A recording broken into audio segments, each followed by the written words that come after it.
What is up, super fam and Brovengers alike? I am Sensei Finito, aka Bane Sensei, and welcome to Marvel Bros, where we discuss all things Marvel and everything pop culture. And today we are going through our full book review of none other than The Great Hunt. This is Book 2 of Wheel of Time, and this will be our season finale of From Watchers to Readers Season 2. I am so excited to have all of you beautiful people here in the chat with me. I hope you guys are having a good day. If you're not having a good day, I'm sorry you ain't having a good day, and I hope that we can change that here. Honestly, I have no idea what we're doing with this full book review. We're just going to be talking about it. We might go through the full book. I don't think we're going to go through the full, chapter by chapter. That's too much. There's 50 chapters. But, I don't know what we're going to do. I honestly didn't think about this too much. I forgot. But, no, I didn't forget. Per se, I just didn't think about what we were going to do. You know what I mean? But I'm pretty sure our mod KP has put together a Marvel Bros spoiler safe playlist of Watt Idol stuff that we will be checking out. We'll also be checking out this book. We can also watch that video that Charisse put in the chat and anything else that you guys want to do. So just kind of let me know what you guys are into. We'll start with our usual chat talk, and then kind of go over. I'll just talk about the entirety of the book, all the things that I kind of can think of right off the bat, and yeah,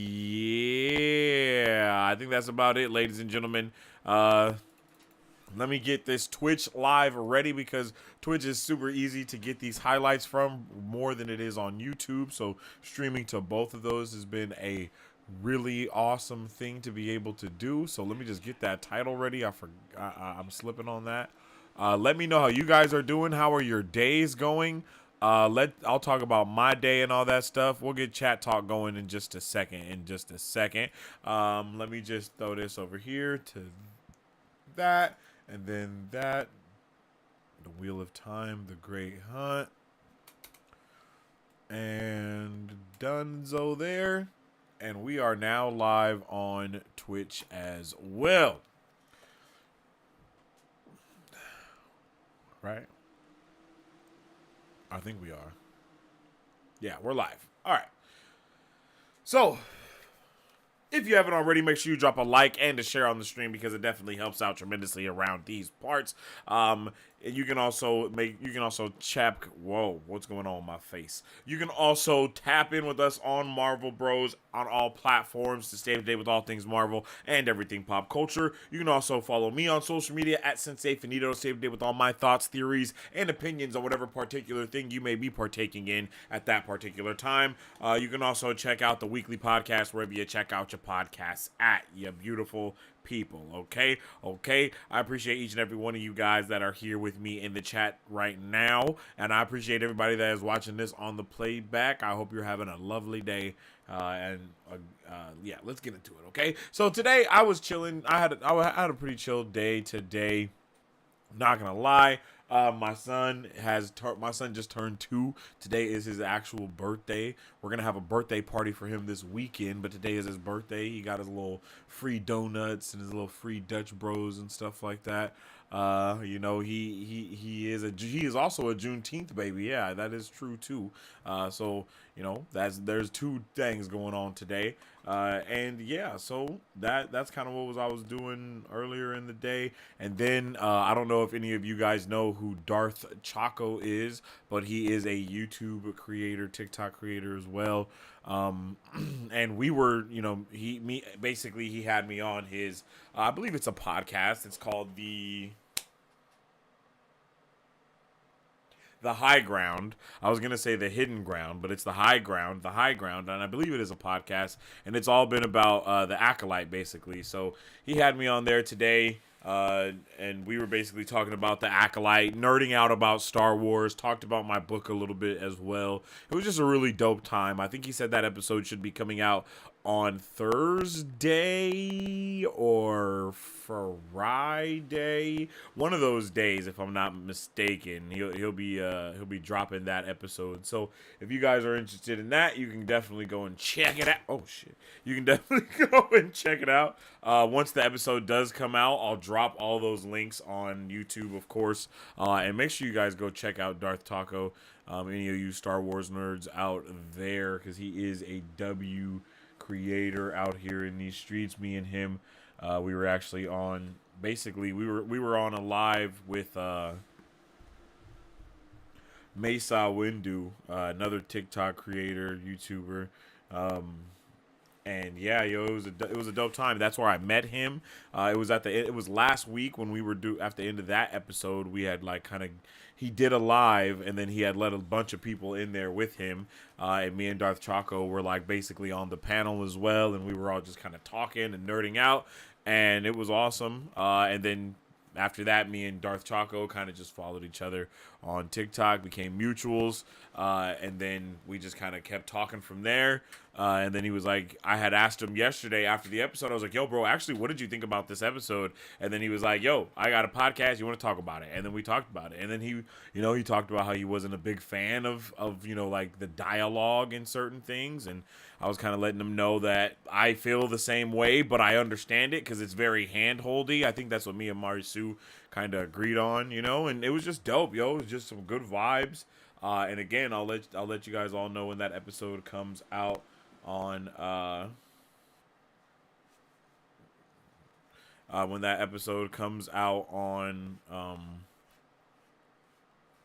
Thursday or Friday, whatever day it drops, I'll let y'all know. But yeah, yo, that's kind of the vibes that have been going on today. The day is, yeah, and then we here at book club now, and then after book club, I'm not sure what we're gonna be getting into, depending on what time we done here. And then like I said, my son's birthday is actually on this weekend though, so we definitely gonna be vibing this weekend. And so let me know how you guys are doing today and what everybody was getting into. See, chat is going, man. Chat is going, so let's jump into chat and see how everybody is doing. Yo, Tyshar KP, how you doing? Tyshar, everybody in the chat. Hope y'all are doing good. Tyshar. Hey y'all, what's up? Yo, hey Thatcher. How's it go? Oh, my bad. Hey everyone. Yo, what's up, King? King and Thatcher. Yo, what's up, everybody? Everybody up in here. Sharice, what's up, girl? I hope you're having a good day. Wheels up, everybody. Hey, what's up, Marisu? How's your day going? To the dopest mod around. We got all the mods up in here, up in this heezy. I had the day off as well. Oh, I was one of the lucky ones to have the day off. Hey, let's go. Nice. I had the day off as well, but my AC is broken, so I've been laying in front of my fan like a starfish. Damn, bro. I know it's been hot as hell too, Thatcher. I hope you're over there surviving, man. Get you some ice cubes. Let's see. Okay, everybody is saying, hey, let's go.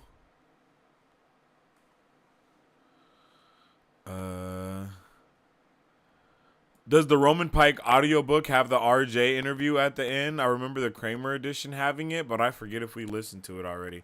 Nah, there was nothing at the end of the Rosamund Pike audiobook, but I can look at that right now. Let me see. I got the Audible because I got the Kramer version as well. I got both versions. Oh, I think you guys wanted to listen to the Flickr version as well, if I'm not mistaken. Let's see. The Great Hunt. Book 2. Oh, wait. Yeah, Kate Reading and Michael Kramer. Book 2. Let's listen now. Pause that. Oops. Pause. At the end. Nah, I don't think so. I don't think this one has it either. Chapter 50. After. Yeah, nah.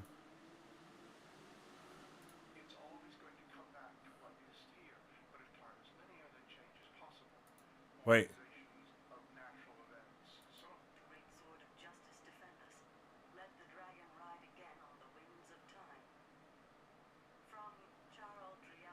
I think it does have the interview. It's at the end of chapter 50, I think.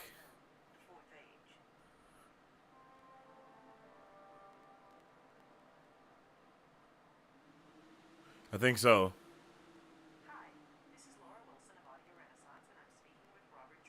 Yep, it's at the end of it. All right, bet. So I got that up. I got the playlist up. Oh, let me show y'all Darth Choco real quick. Go ahead and check out Darth Choco. Just dropped him in the chat.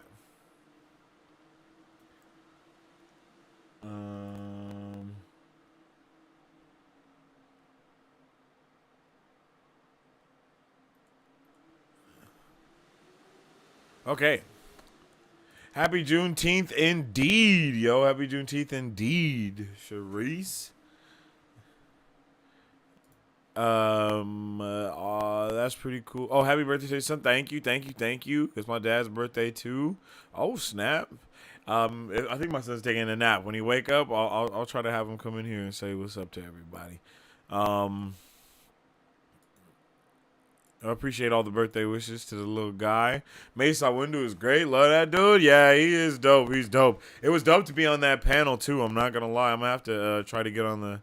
I don't know if he's going to do another one for this week, but I'm going to have to try to get on it if he does. I had to turn all my notifications off on all of my social media platforms because I've been having a lot of posts go crazy. And my phone non-stop going off. Like, one of my posts on Instagram is at like 10 million views right now. I got a post on TikTok that's going crazy that was just talking about all the Star Wars stuff.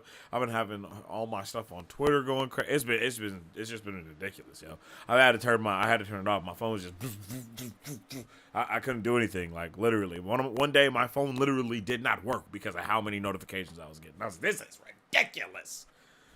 this is ridiculous, yo. But it is what it is.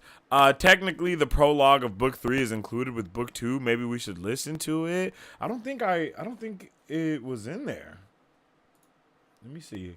I don't think it was in there for either of these.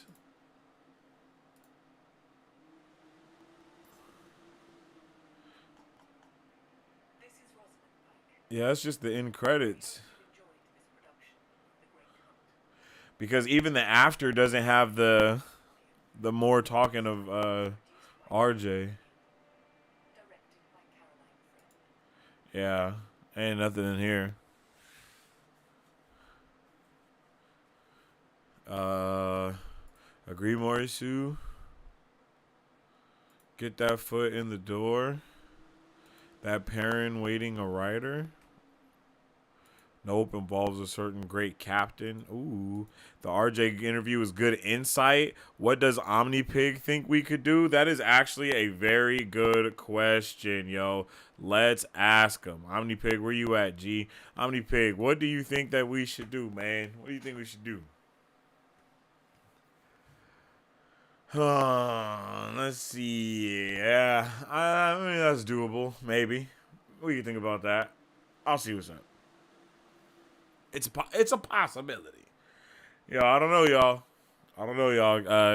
OmniPig said the last time for this book we listened to the intro. You know what I mean? We listened to the prologue with this book. So OmniPig don't think that we should do it this time around. We should listen to it this time because we got to save it for when we actually go into book 3. Because that's the first episode. The prologue is the start. This is OmniPig saying, by the way. He said a lot. That's why I was so quiet. But he said, it's the start of it. So we can't do it just yet. Sorry about that, y'all. Blame OmniPig. Don't blame me. Okay. I should remember the lesson Saidar taught me and not fight OmniPig. Yo, I'm trying to tell you. OmniPig knows what's happening. I'm trying to let y'all know. The prologue is in the print edition.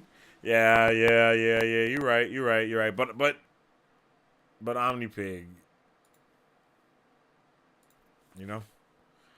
Omni Pig is wise. He is wise, yo. Omni Pig is mad wise, yo. He knows what's up. He knows what's going on. Yo, that's hilarious, man. But yeah, yo, I'm excited to get into all of these amazing things that we are going to be getting into today. I don't know what we should start with. Let's see.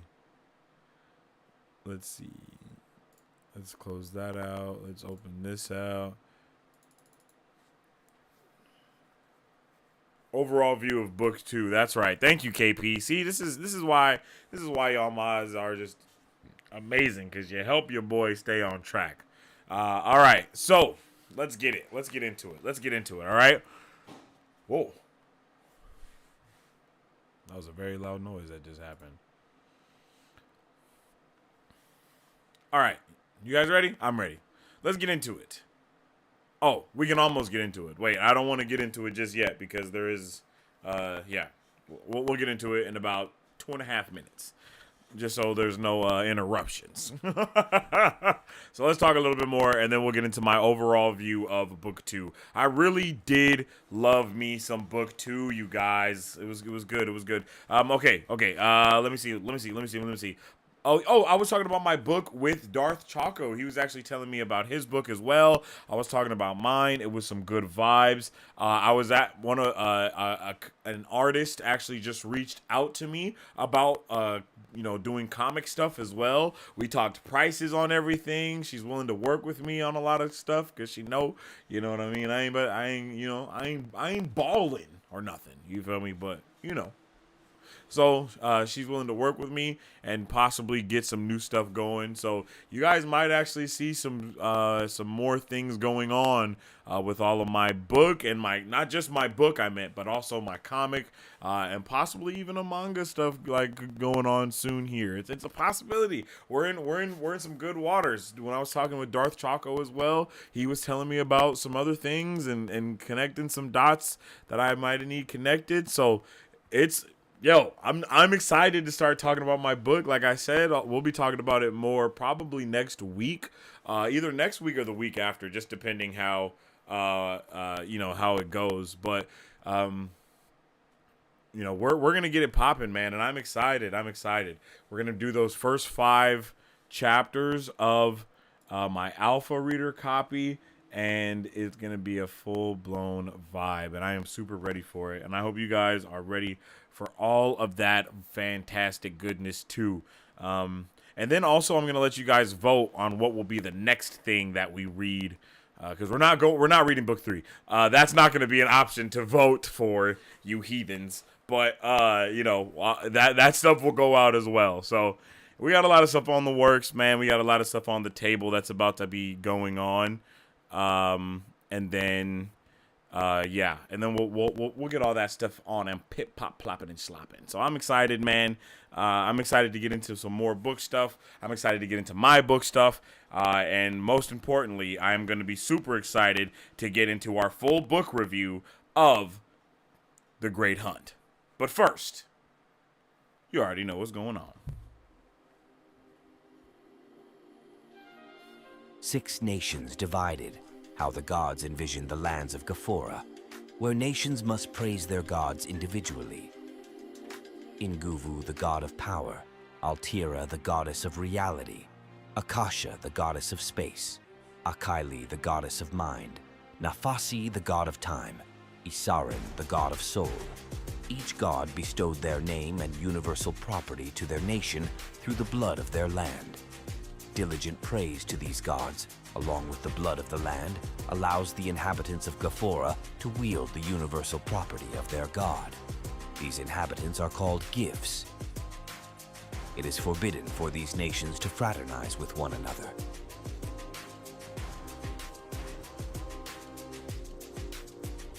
Gifts, the lands of Ghaphora.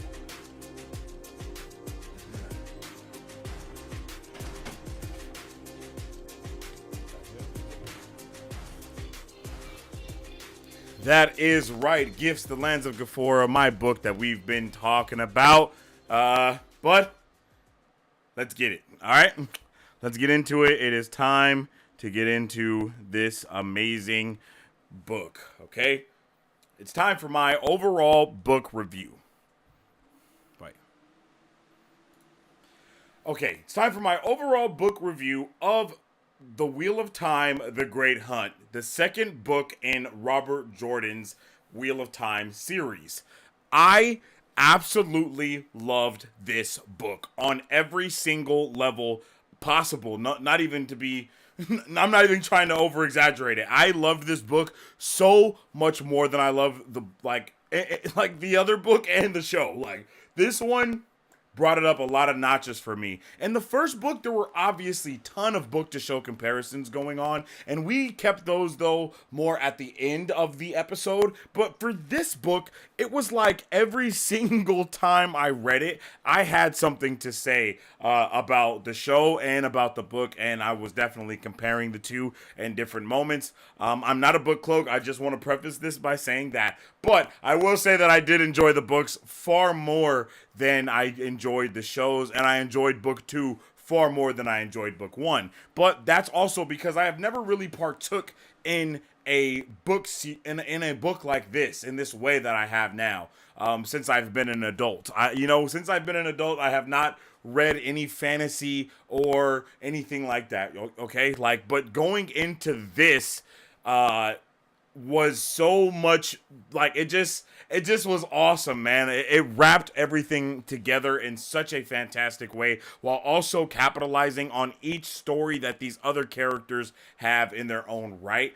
I loved being able to see more Rand, but every POV that we got to have in this show in this book was a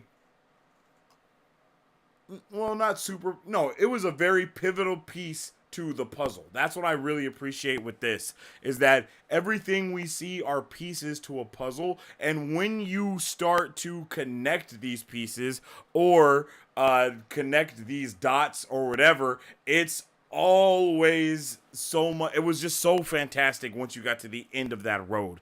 And I couldn't believe it, man. I couldn't believe all of the changes that there were in the book from the show, and some of the changes were actually good for the show. Like I like what the show did.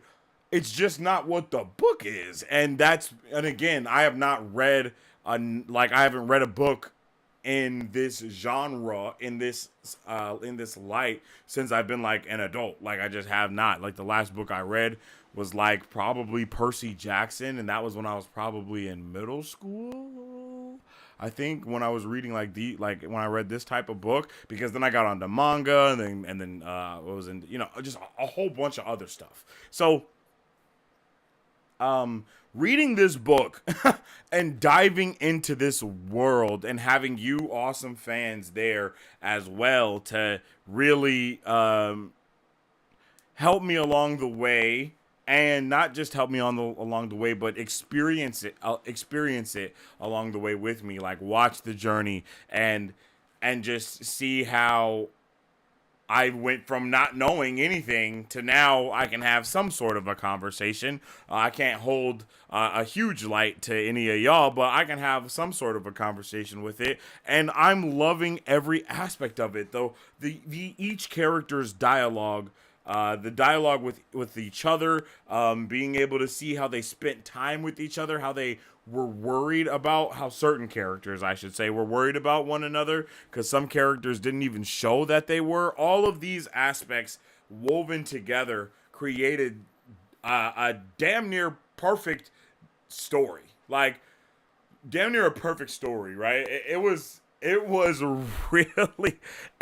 really insane, and I can't even fathom how you guys say this isn't even the best book in the entire series, because this is wild, yo. It's just insane. Like it was just so, I guess breathtaking is a good word to say for it, because I was so shocked and my emotions were so wrapped up in every event that there was. I couldn't like, man, it's wild. And while I did like a lot of parts like I said, I like this book more. I do. I like this book more than I liked book one. I think it's safe to say that. And it's crazy. I don't know why. I don't know. Like, I can't even believe it. I can't believe it. I can't believe it.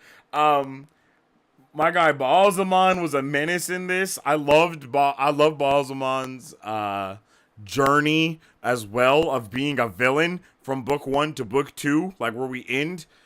It's like he is getting he's gonna get what he wants. It's kind of one of those, and it's like, bro, no, like, no, leave me alone. And he's like, no, like, bro, he doesn't take no for an answer, and he's so weird and freaking creepy. And I think it's a really good a characteristic for a villain to have, is to be so creepy in that manner. I think it's the reason why Voldemort kind of stood out as well. Mans was creepy. Like, Mans was not only creepy, but he was making sure that he was like doing, like, he was all up in Peter's space. He was all up in Peter's space and his face and his trying to do everything. He was in his life everywhere he could be, and that made him a menace, because there's no doubt that this guy is a villain. And it's like, when you take that, and that's, no, not when you take that. And then when I read this book, it's like every other villain is almost kind of watered,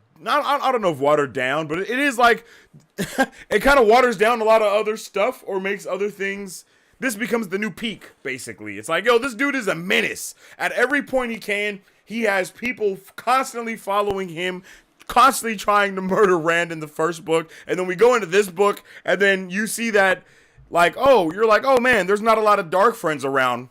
It's because he's rolling with one the entire time. Like, bro, the realizations in this book, like the aha moments, the egad moments, they all were so much higher on scale than anything else. And it's one of those things where it's like, of course, the last book is what helps this book be so awesome, because without that, it doesn't build this up. But still, it's still like such a difference. And I just love this book. I love this book. So I'll start with Rand. I love me some Rand. Book Rand. I don't want to go on these rants right now, but I'm going to a little bit. Book Rand. Oh, I got it. I like this story's Rand a lot. I like what Rand does in this story, so much. Being able to go from literally seeing him go from a farm boy to what he ends up in this book at the end. It is such a great it's such a great story. It is such a fantastic story, and Rand gets so much justice done he does so much justice to himself. Like, he is such a good person. Like, Rand is such a good person, he can't help it. He's going to do all of these things that he doesn't want to do, but all of the things he doesn't want to do are still the right thing to do, so he does them. And that makes his character just that much better. And he does a wonderful job in this book being there for all of his friends. The power of friendship is strong with this one. It's actually diabolical. Like, the power of friendship is so strong. He loves he loves his friends so much, almost to his detriment a lot of the times. But at the same way, the will weaves as the will wills. And we can see that narrative be so clear and so true in this book. It's like, and you can just start seeing Rand slowly but surely allow the wheel to almost take control. Like, once you give into the current, you can control where you go a lot better. But if you're swimming against that current, you usually end up drowning. You know what I mean? But if you just kind of like don't fight it and kind of go, you might be able to grab onto a shore. You might be able to grab onto a branch or something. And up until this point, Rand's just been fighting and fighting and fighting and trying to go the opposite way. But nonetheless, the events around him are constantly pushing him to be who he does not want to be. Okay? And I love it because we start the book with, I mean, again, book one, he is constantly saying, I am Rand al'Thor, Tam is my father. I like that. He keeps saying it. Tam's my father. Tam's my father. And then at the end of this book, what's the words? What does it say? Hold on. Tam's sword, my father's sword. Reluctantly, more reluctantly than he had ever done anything in his life, he let go of the hope that he would discover Tam really was his father. It felt as if he were tearing his heart out, but it did not change the way he felt about Tam and Eamon's Field. Eamon's Field was the only home he had ever known. Fane is the important thing. I have one duty left. Stopping him. What, son? Yo, talk about growth. Talk about growth, man. He has literally come into everything that he was fighting, yo. And unfortunately, a lot of the times, that's what it means, yo. Like, he did, like, wow. Like, whoa. Like, it just hits a little bit. It just hits a little bit harder when you've seen him be so delusional up until this moment. And he's not even delusional. It's just that he is like attacking himself so bad because the thing that he doesn't know that he thought was true, is not true. Like, finding that out is a major thing. That is a major event to figure out a truth is a lie.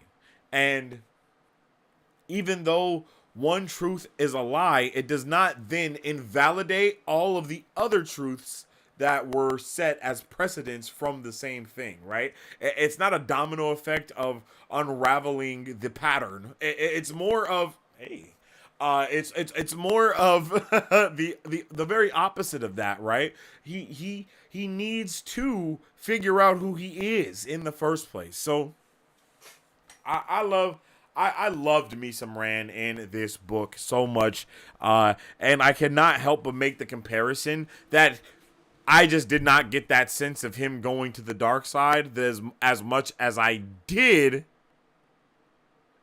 in the show. Like, in the show, I was like, oh, my boy is going Randikin. Like, that was the name. Like, he's Randikin. Like, my boy is about to murder somebody. But in this one, he was like noble, and I don't know. It was just, I don't know, man. It was just so different. It was so, the character development, in my opinion, is so different because of the journey. Like, it's crazy how we kind of end up at the same spot, but now it's just so much more of a, I don't know, it just feels like there's so much more of a darker tone in the show for Rand. And I don't know if they're bringing something to light that shows up later on in the book, in the series. Like, if that dark side starts showing up later and they're trying to sow seeds for it a little bit better now. But still, it's a little jarring, the whiplash for book to show characters as far as Rand goes in both season 1, book 1, and then in season 2, book 2, both of those. But yeah, that, like, I love me some Rand though. So after Rand, I guess I can just talk about the characters as much as I like them. I guess I'll kind of do a tier list type of thing, starting with Rand. And then I'll say that I really also liked Perrin. Y'all know I love me some Perrin, yo. Like, Perrin didn't even have like a major role in this book, but I didn't need him to have a major role in this book. I talked about this before, but I would love to see a story told from the perspective of our main character's best friend, like, where they are the main character, right? Like, but it's like, I'm sorry, this is what I meant to say. I would love to see a story told from the Chosen One's best friend's point of view, because it's like knowing you're not the Chosen One and knowing that your friend is the Chosen One, it adds a lot to that, right? Kind of the vibe of, oh, whoa, I'm falling. Kind of the vibe of,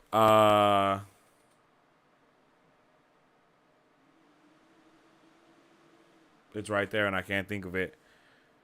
But the show where where three kids get powers, and then it's all shot from like a camera POV. Michael B. Jordan is in it. Yeah, I can't think of the show. I don't know why I can't think of it, but like I want to see something like that where we see our main character our main character is being followed by these other characters. Chronicle. That's what it's called. Chronicle, right?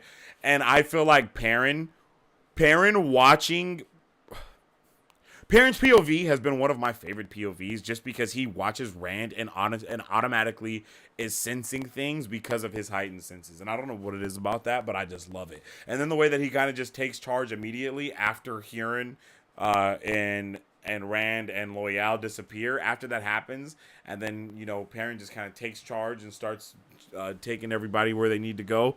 Wow. That was awesome. That was dope. I just liked it. I liked it a lot. I'm also splitting this up into like the boys first, like the boys club first. Just because I do like Rand and Perrin the most, so I'm just gonna stick with that real quick. No. What did I say? I think I was gonna do it by the characters that I like the most, right? So Rand, Perrin, and then I gotta go in with I want to say Nynaeve. No, I want to say Egwene, but for some reason, this like Egwene's story hits so much harder for me in the show that for the book it didn't hit the same, and I liked Nynaeve's character development and arc in this book a lot more because she goes through the trials, she does all these other things. She has some really dope moments in this book.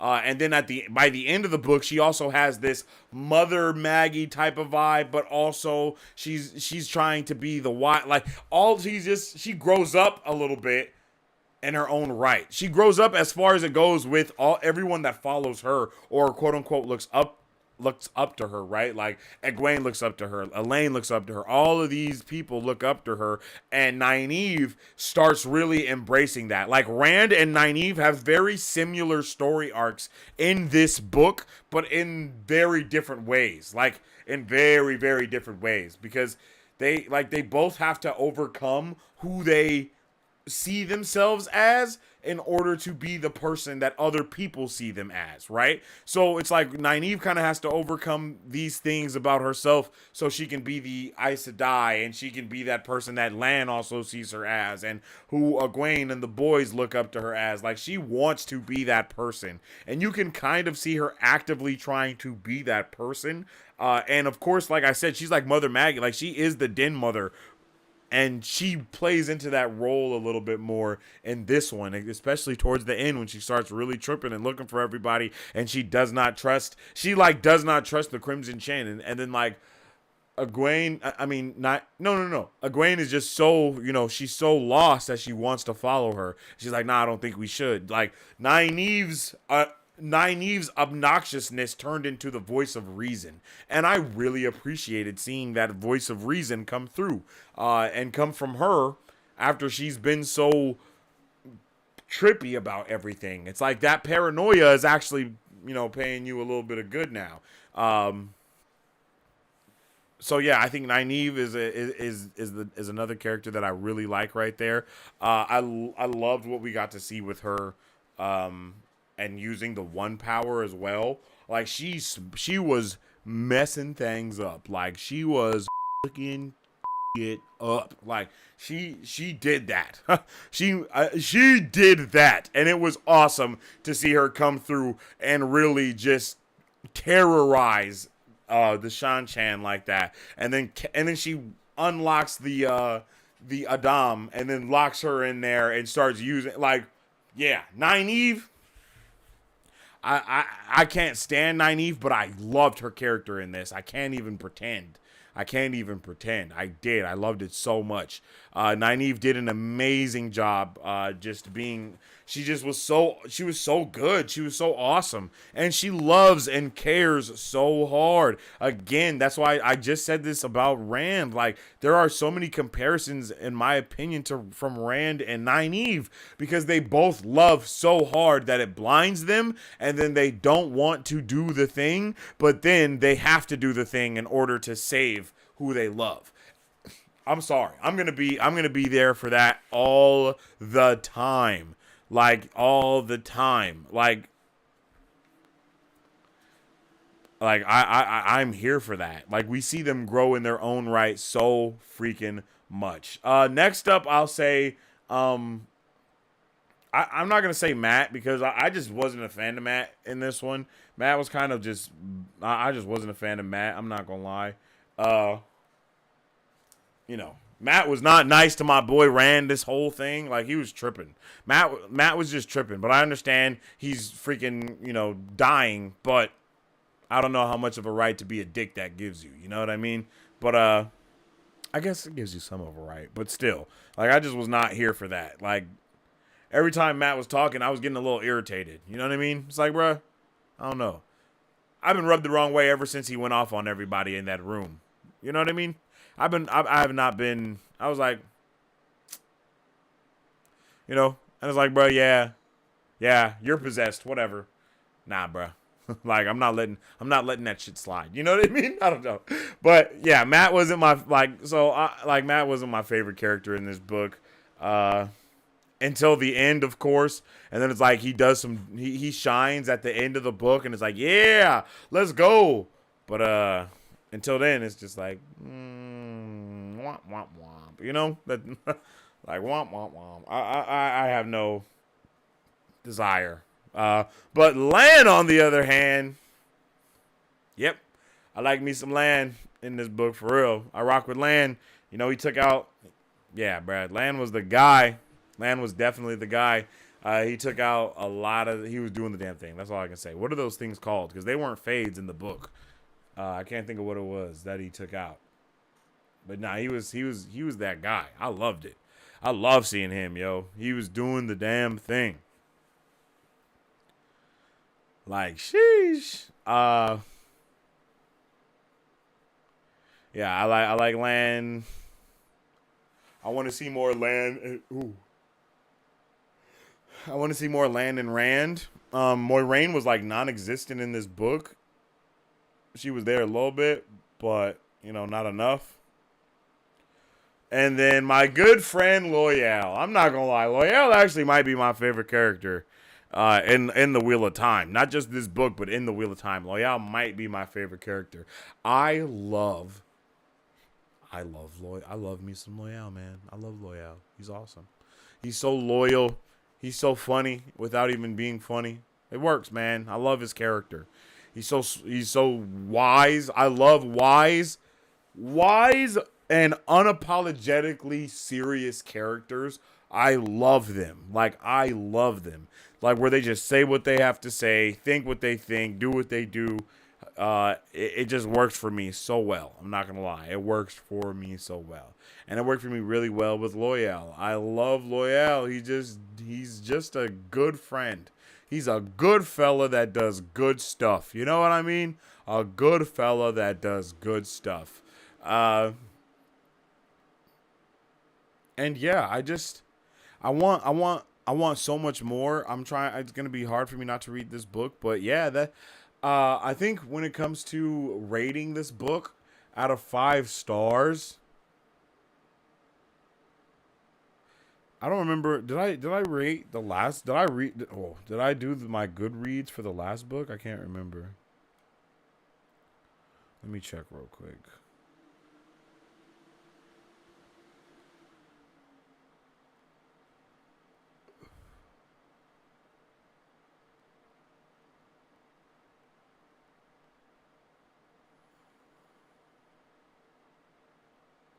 Yeah, I gave that book 5 stars.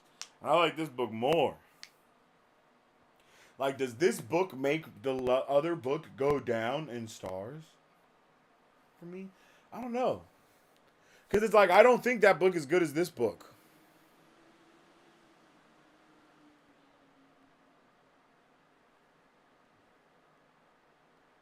But 5 stars is so hard for me, yo. 5 stars is just a hard thing for me to rate.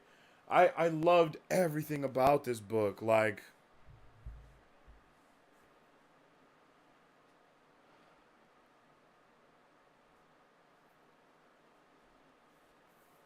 I don't know. This is just insane. Like, I did not think the book would get this much better.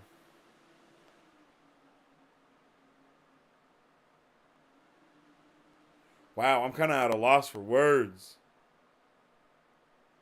Like, this book is like the Eye of the World was a 5 for me at the time. And now this is a 5. But I don't know if that makes that a 4. I mean, kinda. It kinda makes it a 4. Maybe a 4.5 though. Damn, I don't know what to do. I'm so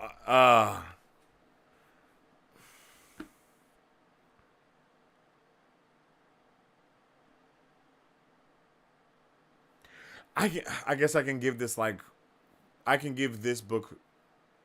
I don't know, man. I don't know. I'm at a loss. I'm at a loss.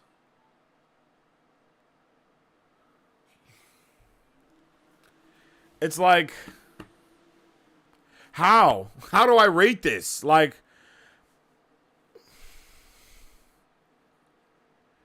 okay, without comparing it to book 1, this is a 5 for me. This book is a 5 for me. Like, the flicker moments, everything about this book was magnificent and magnificently better than book 1. Like, every single thing. So it's hard for me to not compare because I loved this book so much more than I thought I was going to. The lore of it, like, man, I just did not expect to love this book so much. I knew that I was going to love it because I loved the last one, but holy shit. Like, they're both 5 stars in their own right. Because I loved book 1, bro. Book 1 was lit. Like, that was crazy. But it was very drawn out a little bit, kind of, because there was a lot of traveling and journey stuff going on. But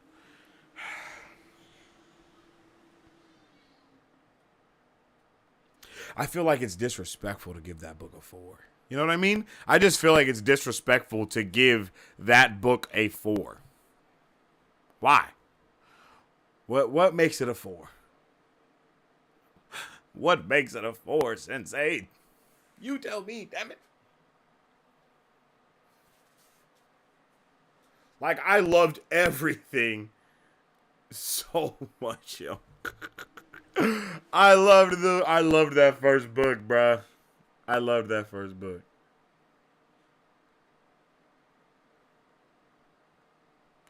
I feel like I need to read more to be able to properly rate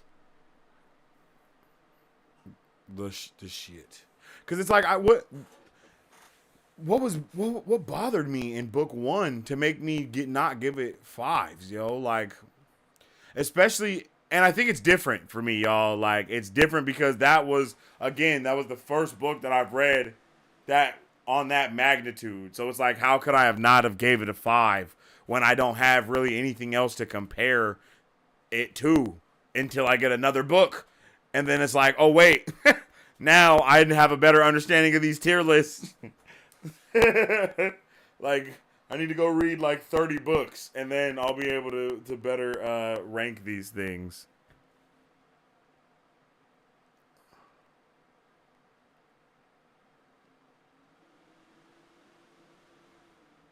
But 5 stars is a hard thing for me, for my brain. I almost said 5 stars is a hard thing for me brain. 5 stars is a hard thing for my brain because it's like I'm always on a scale of 10.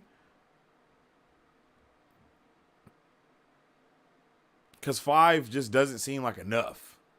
And I guess that's why I end up giving it 5, the full 5, because I'm like, bro, 4 stars just seems disrespectful. Because, like, out of 10, if I had to rate it out of 10, I think I could do it a little bit better. But I think I should just look at it by the half-star margin as also being 1s. My bad. I'm talking to myself out loud. So, let's say...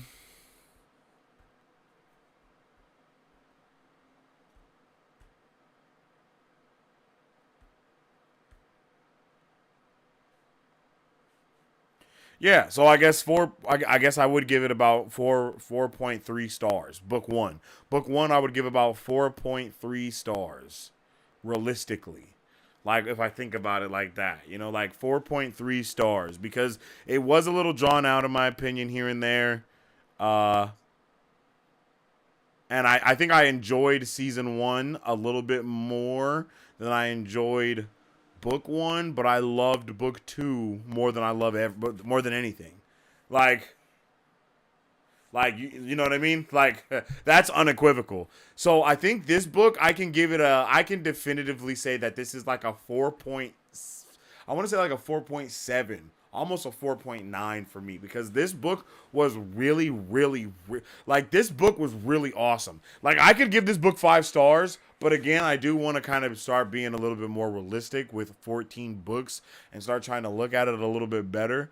But honestly, everything about this book did hit for me. Like there really wasn't anything that I was like, "Oh, this is stupid." Like no, like the creatures were awesome. Celine was awesome. The reveal of her just being in the crazy place was amazing. The way that they get there, incredible. The way they leave, also incredible. When they use the portal stones again, amazing. It's like I'm trying to find the moment that I did not like, and I'm like, I don't really see it. Like I don't see the moment. You know what I mean? I don't know what I had an issue with. Like yo, like I don't know what I had an issue with, you know what I mean? Uh we even got to go to a freaking steading, like a steading. I didn't think we were gonna get to go to a steading. I felt like a kid going on a field trip for the first time. Like I was so excited to be seeing a steading and there be so many other Ogiers around. Like how can I not be ecstatic about that? You know what I'm saying? Like how do I not lose my mind over that? How is that not amazing? How is it not amazing? Like Nynaeve is calling down lightning bolts. How is that not awesome? Like Rand is literally not only fighting a master bladesman, but also Baalzamon in the skies. Like he's fighting him in the skies. Like that's freaking incredible. He's transporting people. He's using bruh. Like how are we not supposed to be absolutely amazed by this? I just don't understand. Like it's hard for me to not be straight just enthralled by it because literally it was amazing. The scenery was beautiful. It was breathtaking. The events that were taking place. Like I really, it's hard for me not to give it a 5 because there was just so much amazing things going on that I have never seen happen before. So it's like, again, maybe after I read more books and like consume more and more books, I'll be able to more definitively be like, oh, this is that. Oh, that is this. Oh, da, da, da, da, da, da, da, da. Whatever. But right now, it's like, bro, I almost said something terrible, but it's like this is awesome and this is also awesome. It's just like they're both just as awesome. And also, this is my honeymoon phase, right? My honeymoon phase, just finishing it, it's like, damn! Like, my honeymoon review and my review are usually different from each other because I am in the honeymoon stage unequivocally, and I'm not going to front about that. I just finished the book, and it was freaking amazing. It ended awesomely. Like, I didn't have an issue with the way that it ended at all. Like, I didn't have gripes, especially coming from the show where this is so it's like it's a 5, bro. Like this book is amazing. It's amazing.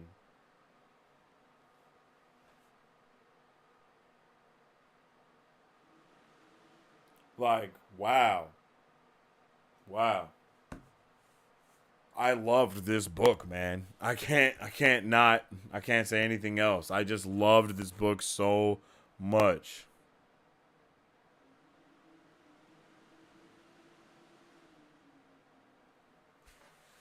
And it's like, what? I don't even know. Yeah. Yeah. So, I guess that, I guess that's kind of, those are my overall thoughts. That's my overall review of the book. It's fantastic. It's a 5 out of 5 for me. 5 stars unequivocally. It is. It beautifully, it masterly crafted a story that was already masterly crafted from the first one, from where we start to where we end, and we start with like picking up off of that same note, and then we expand on it tremendously. And I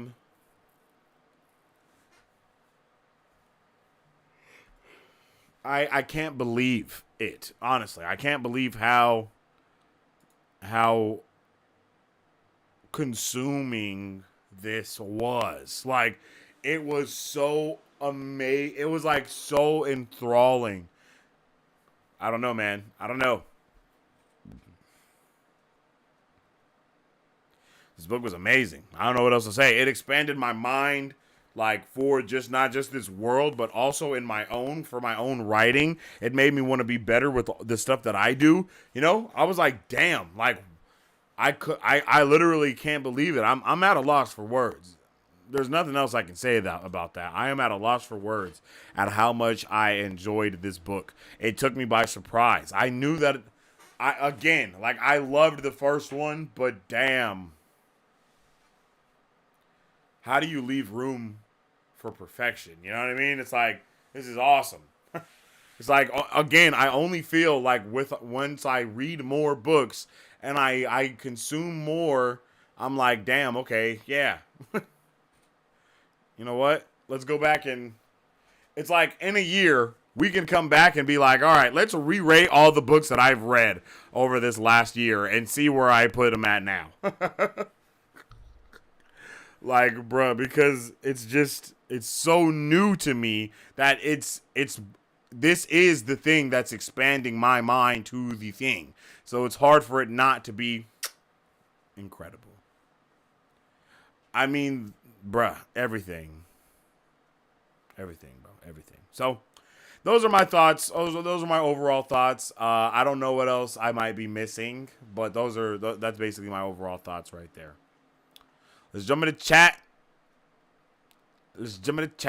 So that's my overall view. And then I think I ranked it. Yeah, because it's definitely a 5 for me. Like I said, I could say 4. Like if I wanted to, I could say 4.9, 4.7. But I just don't want to really. But I think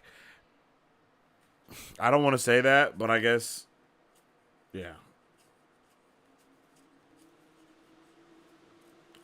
Like, honeymoon phase, 5 out of 5. But, in all honesty, 4.7. Because I did want some more. I did want more of certain things, you know?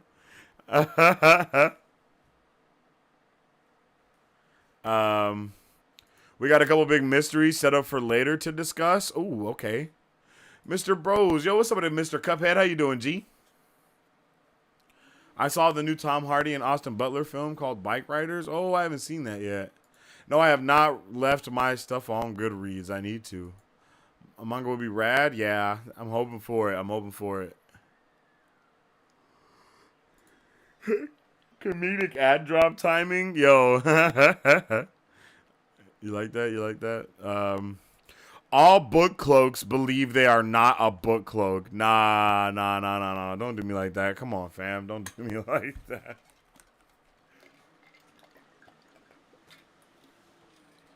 From WoTcher to book cloak? Nah. Definitely don't do me dirty like that. Important distinction between a book cloak who is a show hater versus a book supremacist who likes the show but simply thinks the books are better, right? Too many tools on the web being haters. Hey, I can get behind that, yeah, because I don't hate the show. Like, I don't hate the show by any means. Like, I still love the show. I think the show is magnificent in its own right, and it showed me a lot of things that I had never seen before. Also, but the books are superior. Like, the books are superior, like, for sure. I have different kinds of best books. 2 has the best structure as a novel. 4 has the best prose. 6 is the most fun. In a way, they're all my favorite. Yeah, and I feel that. You know, I feel that. It's like when someone asks me who's my favorite Marvel character, right? Like, I don't really have an answer because I love Marvel. Like, I love Marvel. Like, what Marvel is, I love that. I love the superheroes. I love how they're storytelling over, you know, across generations. I love all of that type of stuff about Marvel. It's not like I just like Marvel because Spider-Man. Like, nah, I like Stan Lee. Like, I like, you know what I mean? Like, it's deeper than just book by book or show by show or comic by comic or movie by movie. It's like I like the entity that it is. And that's how I feel right now. Is like, no, I love the Wheel of Time. It's like it's hard and right and I've only read 2 of the books and it's like, no, everything that is Wheel of Time right now, I love it because I only know about this much of it right now. But that whole, like, those gaps and those horizons will grow and expand as more information is provided and I consume more books. But so far, book 2 is magnificent. Yeah, it is a really good point. I love the show, but I'm indeed a book supremacist. Yeah, facts. I am a book supremacist too, but I do find some of the changes in the show to be better. I agree with that, Charisse. I really agree with that. You know what, Thatch? Let's drop you some Marvel books. Let's drop you double Marvel books because I think you were the first one in here, and I think you also dropped that. So let's add bugs at Thatcher, and then let's go ahead and make it chunky. This is a great book for falling in love with Rand. Yo, Rand was awesome. Really couldn't believe it.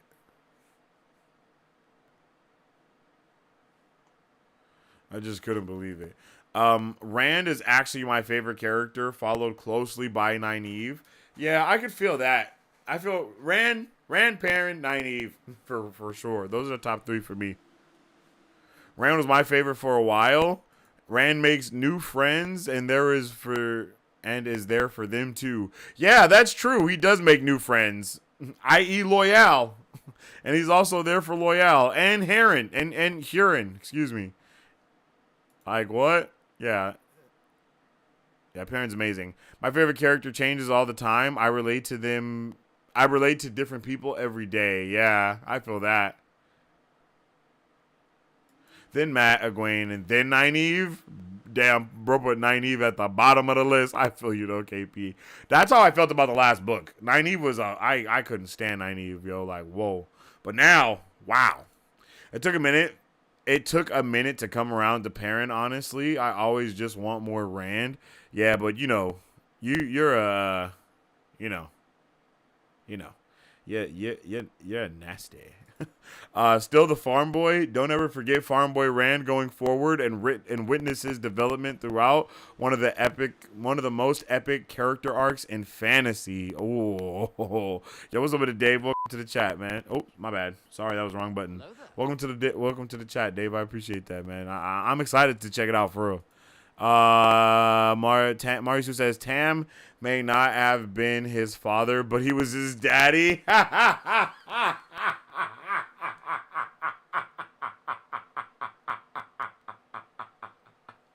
Yo, that was a good one, Marisu. That was a good one. Oops, what the hell was that? There we go. That was a good one, Marisu. I like that. I actually like that. Yeah, that was a good one.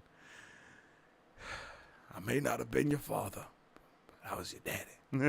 I couldn't pick a fave for the three boys. I like Rand the most as a character, but Matt is the most fun to read, and Perrin is the most like myself internally. Oh, I like that, Thatcher. I actually like that. That's a good way to put that, man.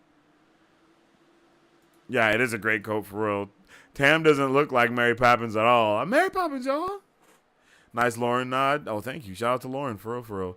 This might be sacrilege in the Wheel of Time community, but I actually don't like Matt at all that much. You don't like Matt at all? Oh, snap. Yo, I'm not a big fan of Matt either. I'm going to keep it lit. I'm just not. I'm not a big fan of Matt or his dumbass dagger. No, I'm just playing. I hear that reason. I hear that the reason I like reading him so much is because I can make fun of him in my head. That's funny. Matt is mood, and sometimes you ain't in that mood. Hey, hey, that's a good point. That's a good point. There were lots of times in the book that I simply didn't have energy for Matt's bullshit. Bruh, I was so baffled when he went off on everybody that last time. It was just crazy. It was just crazy. And then how he was just talking to Rand. I was like, bruh, why are you treating Rand like this? Like, what did Rand do to make you treat him in such an ill manner? Like, this is crazy.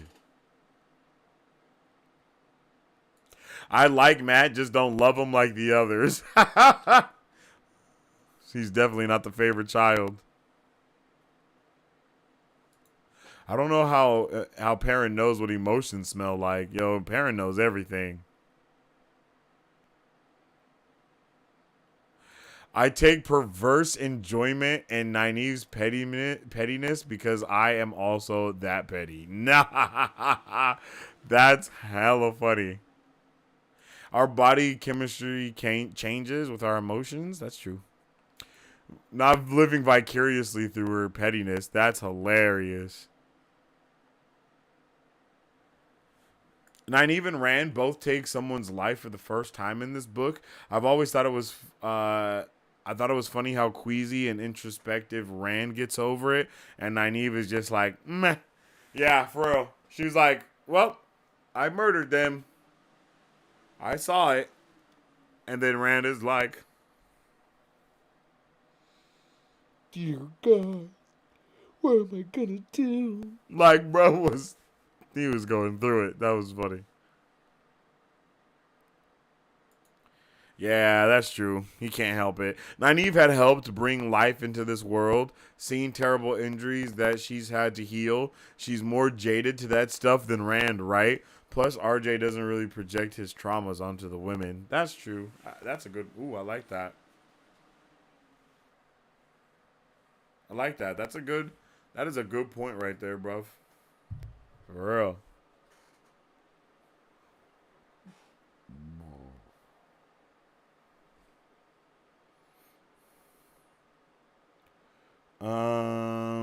Not in the same one he does for the boys, at least. Yeah. I got a feeling the show will change that for sure. The show is definitely gonna change that. They're like, nah, women can go through shit too, my guy. We gonna put them through it. Loyal is just great and so wholesome. Loyal might be my actual fave character. For real, like Loyal is naively youthful. Loyal is a naively youthful 90-year-old. Yeah, facts though.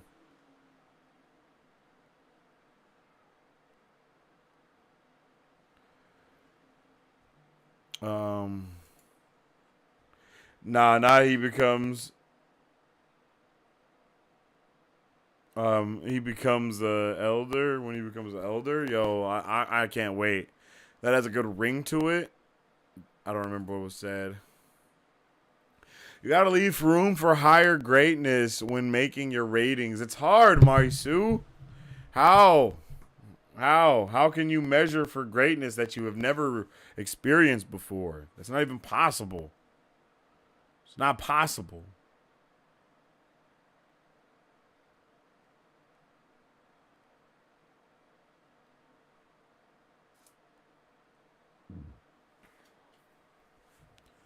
Excuse me. Book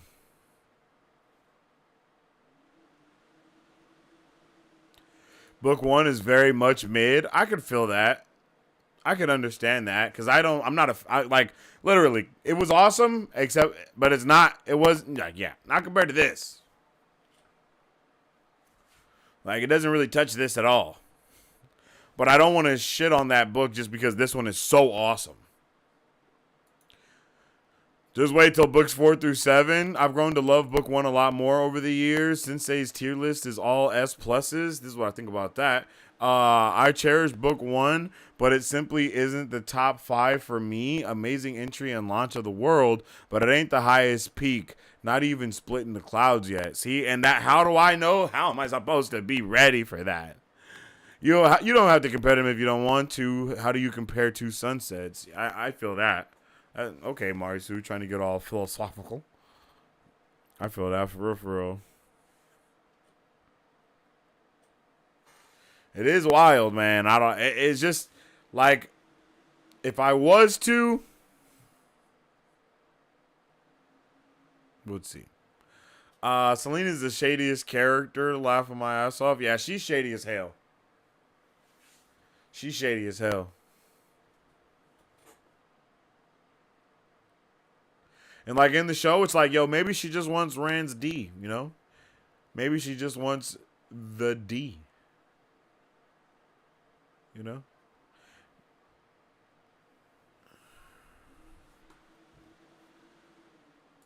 Shady. She's gleaming in all white. Darkness within. Hey, listen to the Dark Friend. They would know. I'm watching you. I'm watching you, Marisu. I'm watching you, Cherise. I'm watching both of y'all. I ain't gonna lie, Marisu, you done said some dark friendish shit before. So I got my eye on both of y'all. I feel like, you know, and then you like secretly get, you know, you're like, oh, Cherise, you know, I definitely vouch for her, of course. And then it's like, we know that she also has done dark friendish things. I don't know, Marisu. It doesn't shine the best light on you either. I'm just saying, guilty by association.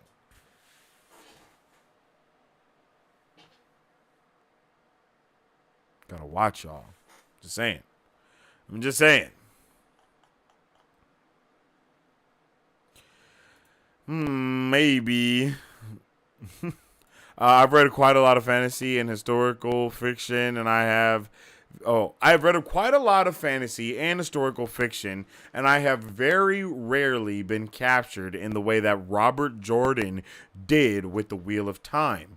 Reading more widely will just make you appreciate what he built all the more. Yeah, that's what I'm saying. Yeah, I feel that. That's what I want. What if Lanfear is right? No way. Look at this. I'm telling you. Why else do we all continue to come back and reread the series? I mean, yeah, it has to be amazing if you guys are rereading it over and over again. And I doubt y'all are. Do y'all skip books when you reread the series? Huh? Are y'all skipping books? Huh? Are you book skipping?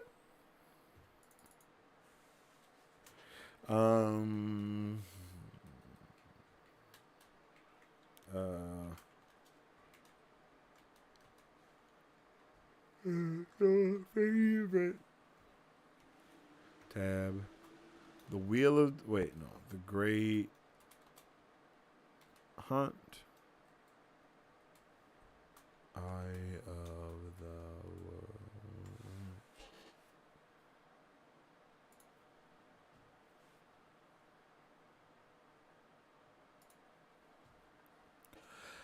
Once you have a taste of its sweetness, everything else seems lesser imitations. Damn.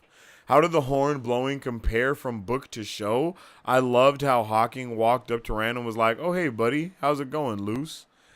Yeah, that was way better in the book. I mean, everything about that moment was better in the book. Like, maybe the fire dragon. No, I don't know if the fire dragon is better than seeing a full-out battle in the sky, you know, being projected in the clouds. Like, I don't know what could be, like, that's dope. And then it was seen everywhere, and people start, like, painting pictures of it, and it goes viral. Yo, that was awesome. And while they could show us something like that in the next season, you know, like, oh, everybody knows about the dragon that was in the sky or whatever, like, still,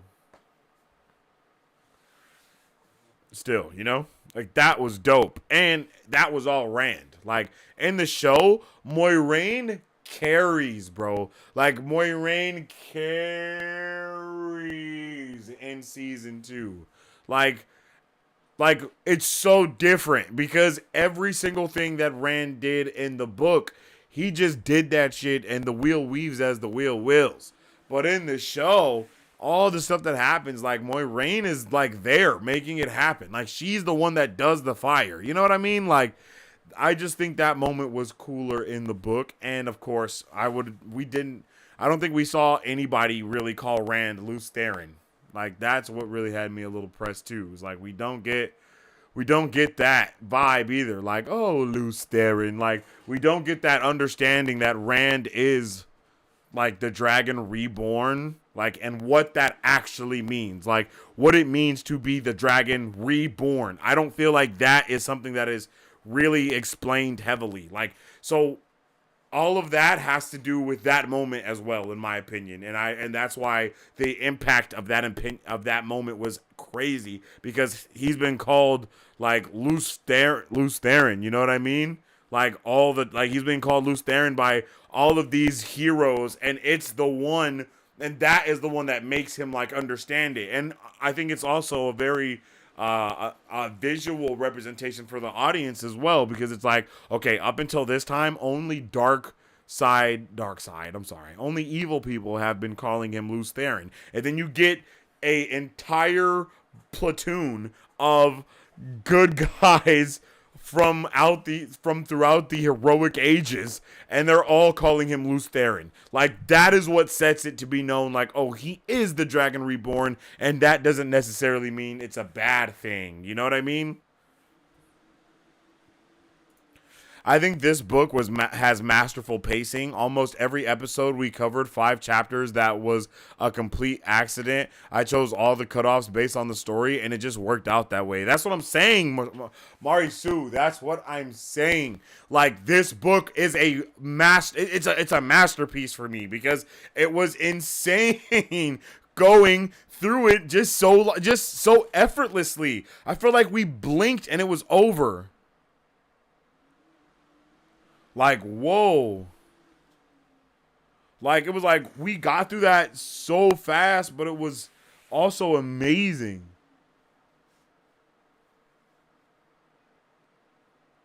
Like, oh, so fantastic. And those 5 chapters just made it was just beautiful.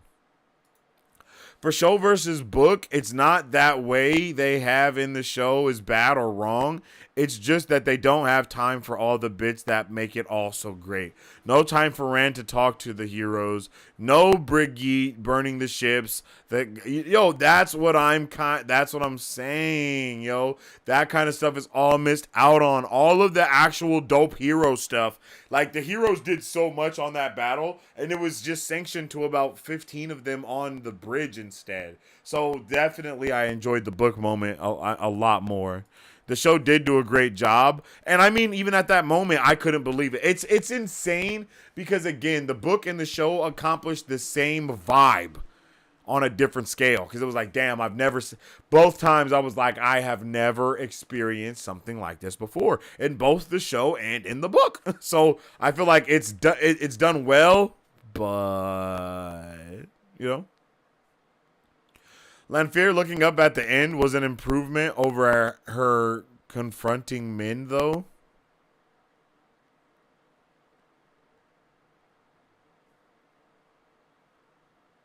Oh, yeah.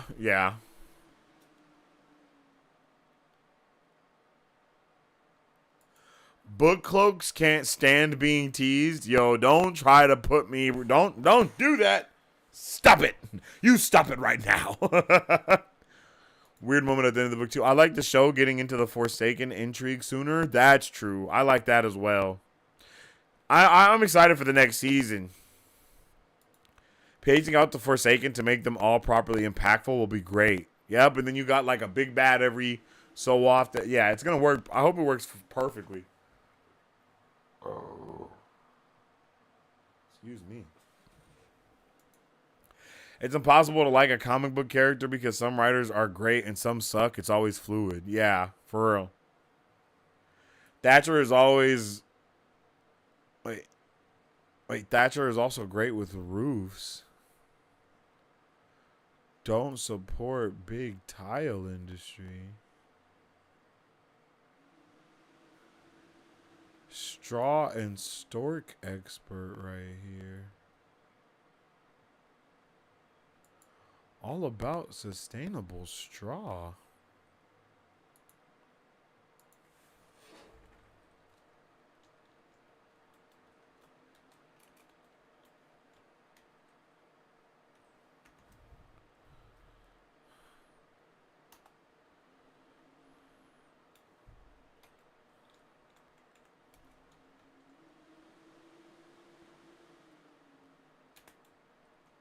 Nah, don't you do this shit. Take her money.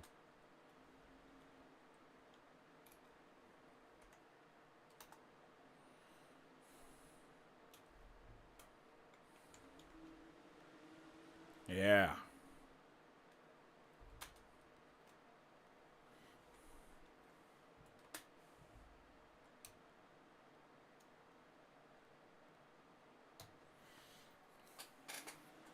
Get those corny dad jokes out of here. We got to keep a good economy going. All right. I'll live for belly laughs. I don't even remember what I was laughing at.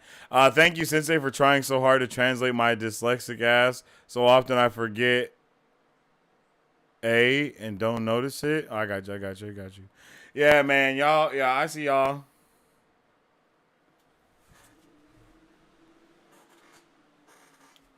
Dark Side has cookies, just saying. Alas, Sensei is going from WoTcher to Book Cloak to White Cloak, calling us dark friends like that. That's funny. I like that. The Dark Side has a cool masquerade party, too. It's hilarious how you're saying I'm a White Cloak for just calling you that, and then you're like, oh, but it also has darks. But then you're also advocating for the Dark Side. Like, you both are hilarious. You hypocrites.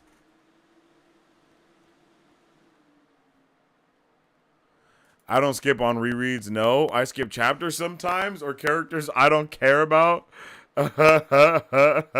That's hilarious. That's hilarious. I tend to just read dialogue unless I know a scene I want to read in full. Ooh, that's actually really cool. In the books, this was a wheel level event. Wait, what's a wheel level event? What? Hold on. Ishii and Lanfear are the only ones who say that in the show. Yeah, and I'm not a fan of that. You know, we like. Whoa, I don't know. Calling Rand. Oh yeah, threat level dragon. In a way, they're dead naming Rand. I guess they are. Huh?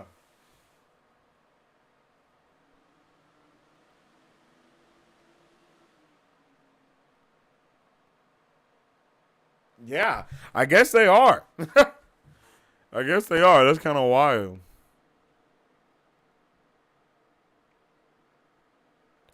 I made that joke in class. They are very literally dead naming Rand. Yeah, that's wild. It's understand how annoyed Rands get. Yeah, that does. Yeah, he's like, yo, my name is Rand. One of my best friends in class is non-binary and loved that joke so much that they would pointedly glare at me whenever they said Rand out loud.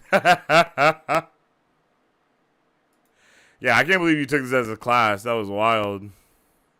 Yeah. Oh, I know what Thatcher is. I just won't be. I just won't stand for dad jokes. I won't stand for that. And it brought me to you all, which is awesome. I am not Sin Bowie. That guy is super mean. I don't know what that is.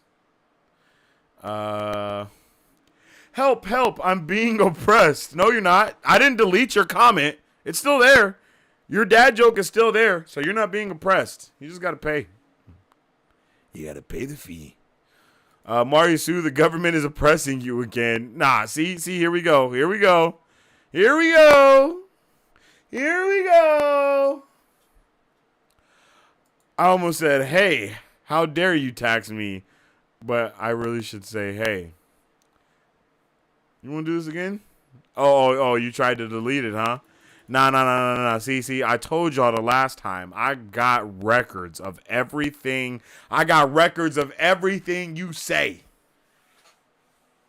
You tried to delete it. But no. Now you're getting oppressed. No, I'm just playing. Now you're getting oppressed. You thought. Uh-huh. Oh, God, Thatcher, he'll come for you. Oh, that's why you deleted it? Because, okay, Marisu. All right, so you giving inside trade secrets, huh? All right, okay. All right. Okay. All right. Never forget who is here.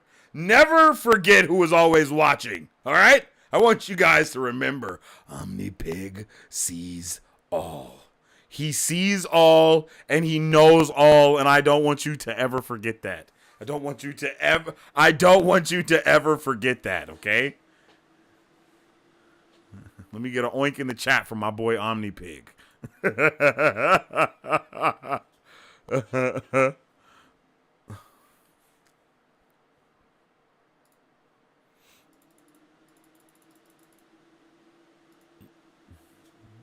All right. Alrighty. Good lookout, Marisu. But someone has to stand up to this tyranny? What? Wow. Okay. Alright. I see what's going on here. I see what you guys are all on and all about. Okay.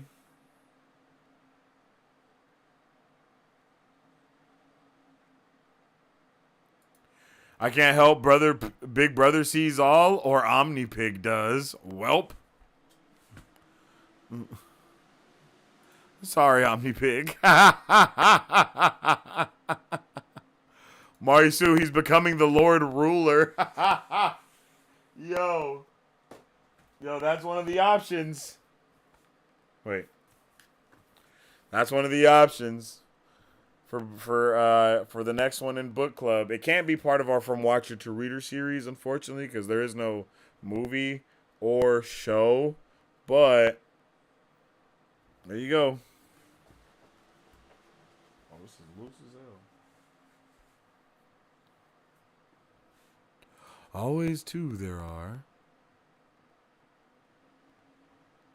Laugh my ass off, not the Lord Ruler. One day we will force Sensei to understand that joke. You ain't got to force me to understand it. I got the books, baby. Dark Friends, what you going to do when OmniPig comes for you? OmniPig, what you gonna do?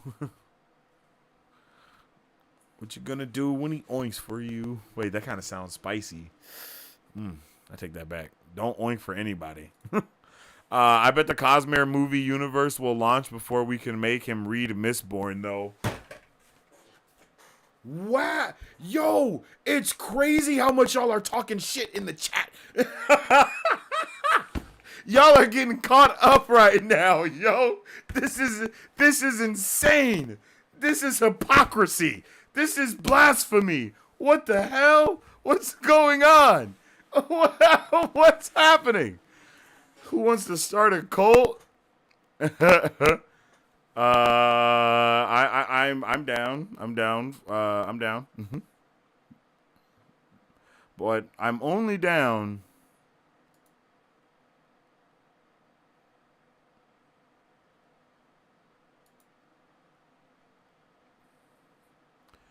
Become an oinkist. Does that sound spicy? An oinkist? Like cultist, but like, because pigist sounds, that does sound bad. Like, pigist kind of sounds like a bigot. Like, you pigist. a piggian, a pig, a pygmalion, an omnipigian, an omnipigian, an omnipian, an omnipig. Nah. Omnipig. Nah, nope. I'm a freaking have Mistborn is wild mystery and has so much direct Wheel of Time influence. Oh, I didn't know that. I'm down for that. Mistborn Era 1 is top tier. Who here has read his Dark Materials? Yeah, we can definitely put up a poll. I think I'll put up a poll on the channel for it, yo. I think I'll put up a poll for the channel for it for sure.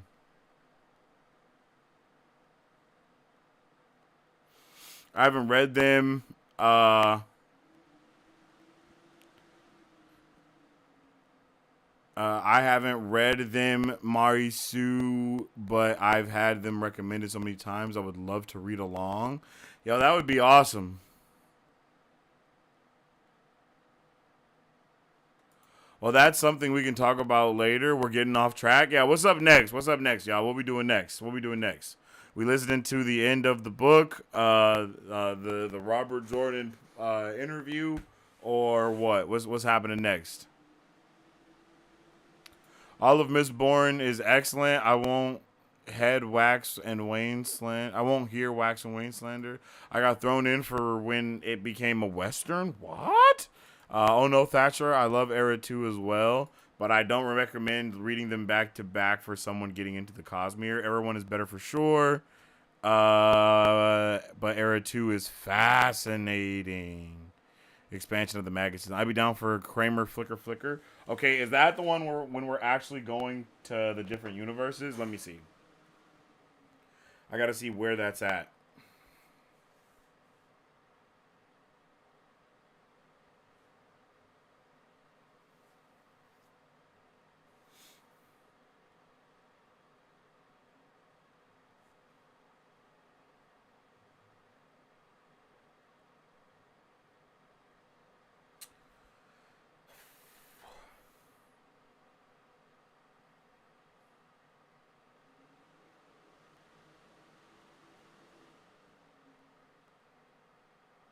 Good Lord, what the hell, man?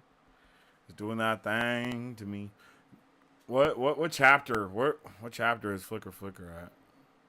Chapter 37?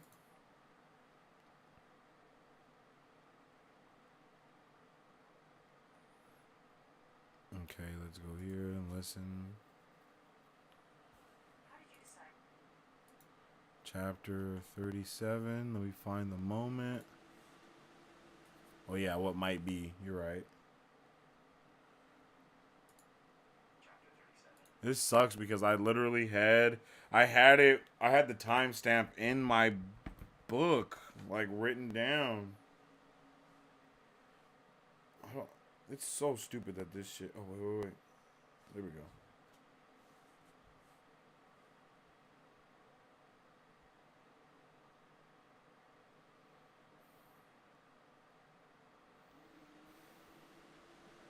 Okay, let's see. 32, 34. Oh man, R.I.P. to Tom's girl, bro. She did not deserve it. Tom's girl did not deserve it. 36, 37. And then let's get to the timestamp. Wait, where'd it go? 10 minutes. The timestamp is 10 minutes.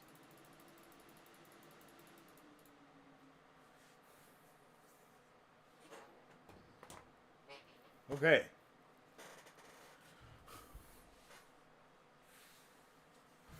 All right, ladies and gentlemen, we're about to get into it. Sorry, y'all, but I before we do get into it, I'm sorry. I gotta stretch my legs a little bit and give me a little bit of water. So I will be right back. No.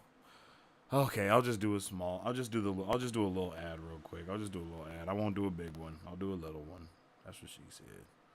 Let's just do this. Shit. Hi, my name is Dominique Pruitt, and I started Dom's Bomb Gourmet Popcorn LLC in the summer of 2021 to introduce delicious and unique flavored popcorn not found anywhere else in the world. Why, you ask? Because I make it in my home with love, just for you. We offer over 10 flavors and are continuously creating new flavors that can be customized to any color or taste for your next event, party, or fundraiser. So go find yourself to our website and find a bombastic flavor of popcorn at donsbombgourmetpopcorn.com, or you can also follow us on Instagram or Facebook at Don's Bomb Gourmet Popcorn.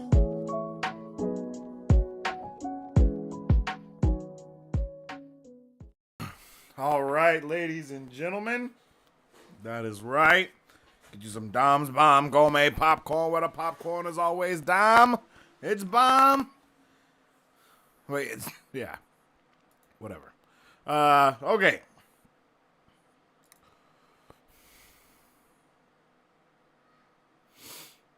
Kramer's great. Let's do it. Flicker. 23 videos. Do the follow smaller stuff first.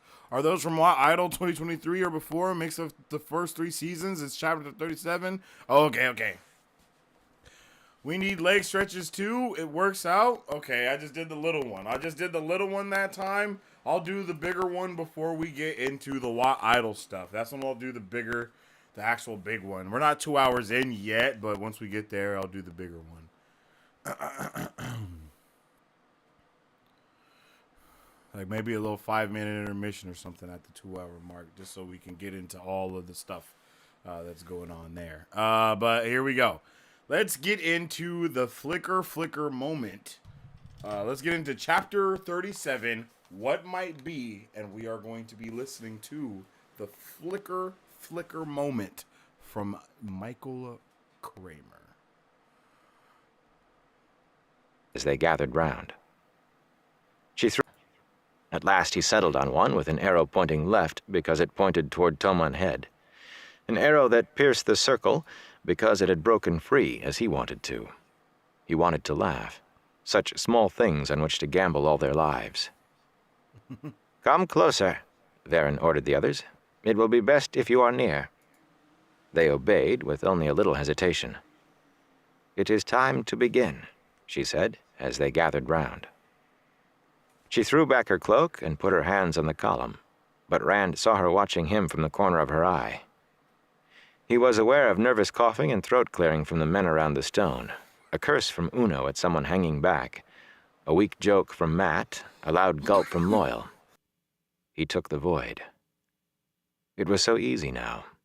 The flame consumed fear and passion and was gone almost before he thought to form it. Gone, leaving only emptiness and shining sardine, sickening, tantalizing, stomach-turning, seductive. He reached for it, and it filled him, made him alive. Ooh, he did not move a muscle, but he felt as if he were quivering with the rush of the one power into him. The symbol formed itself, an arrow piercing a circle, floating just beyond the void, as hard as the stuff it was carved on. He let the one power flow through him to the symbol. The symbol shimmered, flickered. Something is happening, Varen said. Something. Whoa. The world flickered. The iron lock spun across the farmhouse floor, and Rand dropped the hot tea kettle as a huge figure with ram's horns on its head loomed in the doorway with the darkness of winter night behind it. Run! Tam shouted.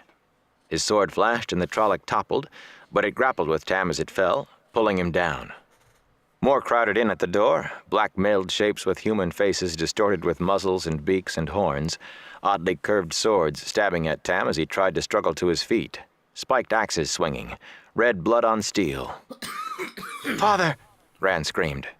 Clawing his belt knife from its sheath, he threw himself over the table to help his father, and screamed again as the first sword ran through his chest. Blood bubbled up into his mouth, and a voice whispered inside his head, I have won again, Luz Therin. Flicker. Rand struggled to hold the symbol, dimly aware of Varen's voice. Is not crazy. The power flooded. Flicker. Whoa.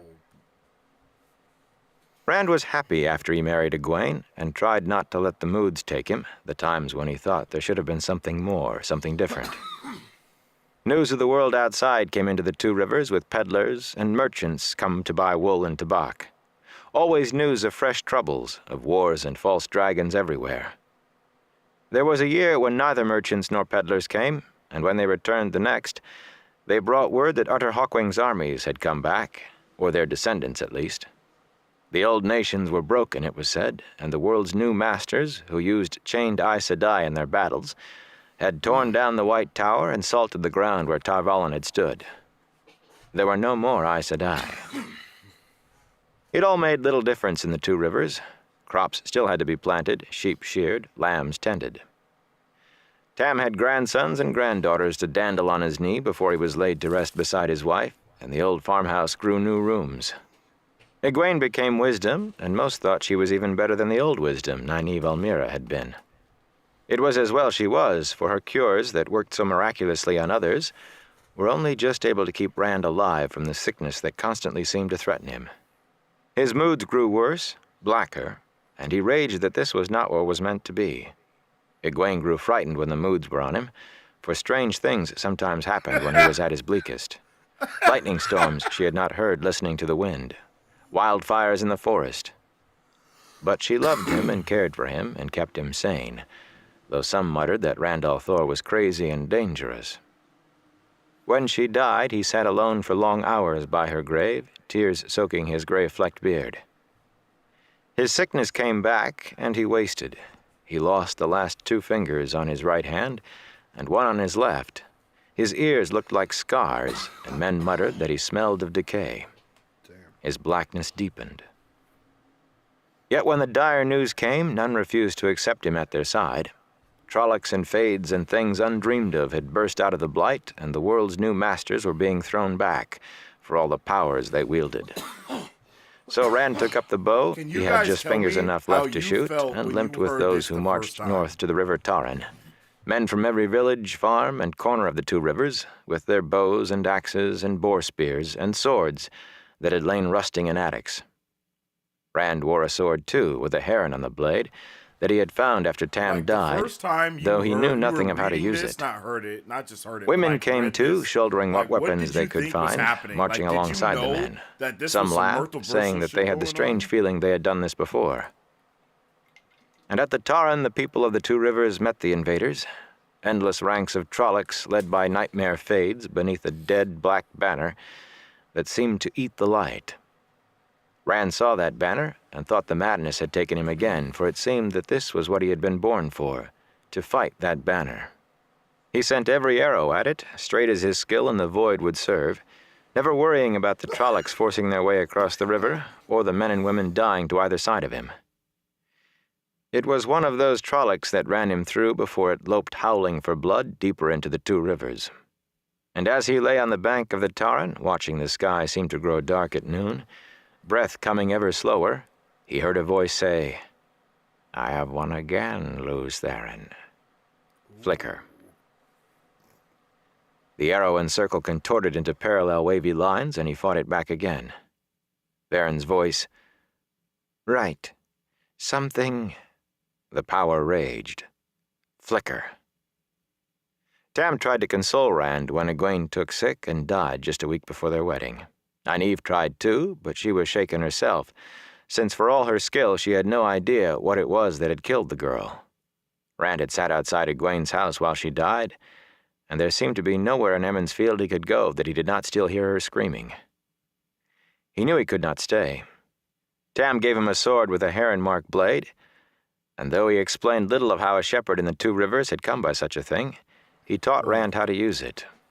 On the day Rand left, Tam gave him a letter he said might get Rand taken into the army of Ilion, and hugged him and said, "I've never had another son or wanted another. Come back with a wife like I did if you can, boy, but come back in any case." Rand had his money stolen in Bearlawn, though, and his letter of introduction, and almost his sword. And he met a woman called Min who told him such crazy things about himself that he finally left the city to get away from her. Eventually, his wanderings brought him to Camelin, and there his skill with the sword earned him a place in the Queen's Guards.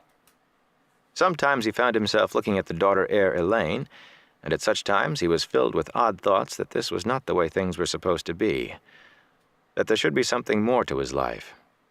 Elaine did not look at him, of course. She married a tyrant prince,